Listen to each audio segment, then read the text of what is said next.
সাধারণত দুবাইয়ের 1 টাকা এইটা দিয়ে কত কিছু হয়, বাংলাদেশের কত কিছু পাওয়া যায়।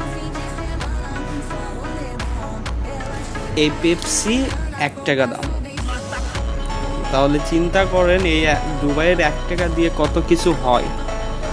এই পেপসি 1 টাকা দাম, এই 1 টাকা দিয়ে অনেক কিছু পাওয়া যায় দুবাইয়ে।